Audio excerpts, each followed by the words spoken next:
Close it? Yeah. May it please the court. Yeah.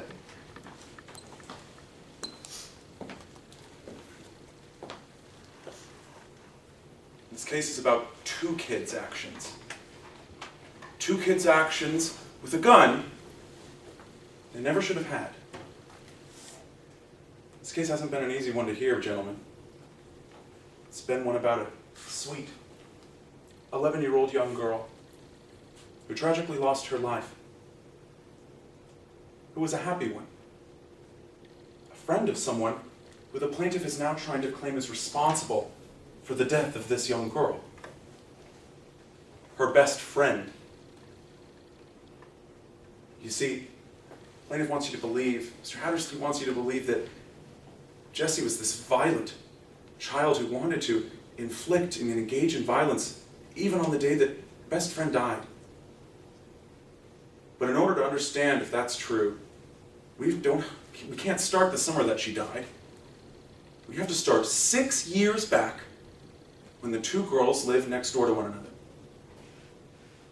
The Parks moved next door to the Durans. Jessie and Sydney, they start playing with one another and becoming best friends. Heard how they were even building pillow forts with one another. Years go by. And not an instance of violence from Jessie. The friendship develops, it grows. They start getting different hobbies. So you heard how the young girls would sometimes play with those water gun fights and sometimes computer and video games. Gentlemen, I need to remind you that it was both of those young girls that were engaging in those questionably violent ones. It wasn't just one child. It wasn't just one child's actions. It was two. And so the young girls are getting closer to August 18th. Their summer vacation's coming to a close. But the day before the shooting, Sydney, the daughter of the plaintiff, asks her mom some questions. Mom, I know you keep a gun. Where is it? Mom, I know all the important information is in this drawer. Members of the jury, Sydney, the daughter of the plaintiff, expresses this interest just hours before she tragically died. So it's the morning of, and the two young girls come to play together just like they did almost every other day. But this day was different. Not because Jessie Duran was going to engage in negligent violence, but unfortunately because the home that they were left in was dangerous. You heard how those 11-year-old girls, not even in middle school yet, were left alone for an entire business day, while their mom, understandably, had to go to work. But better yet, chose to go to work. Chose to leave her children in a home that was armed. You've heard so much about that handgun that was stored in the safe. And gentlemen, what we've heard is that that handgun just wasn't stored safely. What we've heard, gentlemen, is that at no point did the Parks ever instruct their daughter about the danger of a weapon. Something that they want you to hold Hayden Duran liable for. And so it's August 18th, the parents are gone, the two girls play with what they didn't believe to be was a deadly weapon. They take the gun out, hand it back to one another, and at one point, Sydney tosses it to her friend. She catches it. She catches it, not violently. She catches it not engaging in any violent act with a firearm. She catches it like you'd catch a baseball. And it goes off. It goes off and hits her best friend. What happened on August 18th, members of the jury, was no violent act that Hayden Duran should have been predicted or should have prevented herself. It was two young kids playing with a gun they just shouldn't have had.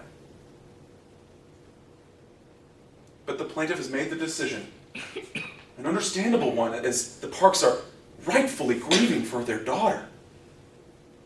They brought this legal claim of negligent parental supervision. What that means, gentlemen, is that when you go back into that jury room and deliberate, you have to believe by a preponderance of the evidence, more likely than not, that Hayden Duran should have known that was happened on August 18th of 2010 was a result of her previous violent behavior? Members of the jury, her daughter got in a fight at school with a couple of classmates. Her daughter had one instance in 6 years with her best friend's mom.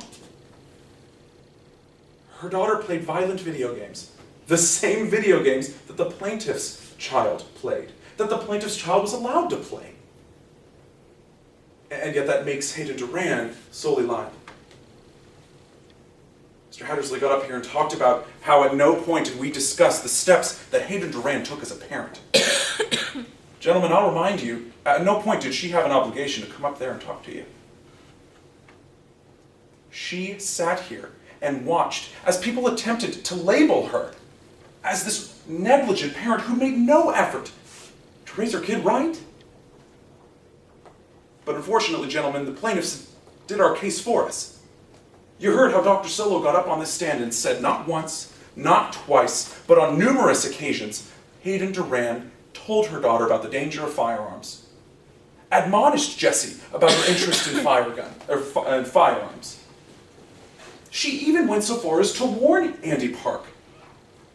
You heard that from Andy Park herself. Jessie's having a little trouble in school. Members of the jury, that the sufficiency of that warning isn't in the language of the law. The plaintiff has to prove to you by a preponderance of the evidence that at no point did Hayden Duran ever warn the Parks. When we heard from the plaintiff herself, that just isn't true. And so, members of the jury, what we have to look at now is that weighing test. Once we know that the plaintiff failed to meet their burden, we still brought another explanation to you. An explanation that is hard to face, but sadly it's the right one. We need to think about what was the true direct and proximate cause. Should the Park parents have known that leaving their children alone with a firearm was dangerous? We heard from every expert that agreed leaving children alone with firearms is dangerous. Every expert in this case can agree that at minimum, tell your children about the danger of it. Who told their children about the danger of firearms? We know Hayden Duran did, but sadly, we also know that Andy Park did not. A tragic mistake that led to a tragic result. And as difficult as it is to accept that reality, as much as we wish we can find someone responsible for what happened to that poor girl, we can't find Hayden Duran responsible. Members of the jury, when you go back in that jury room, I ask that you look at the law and you look at the plaintiff's failure to show how they violated those duties of care and weigh that against what we showed you was the true result. That two kids' actions, Jessie's actions and Sydney's actions, led to tragic results that could have been prevented by reasonable action from Andy Park. We ask that you find Hayden Duran not liable. Thank you. Does the plaintiff desire rebuttal? Yes, Your Honor. Before I proceed, may I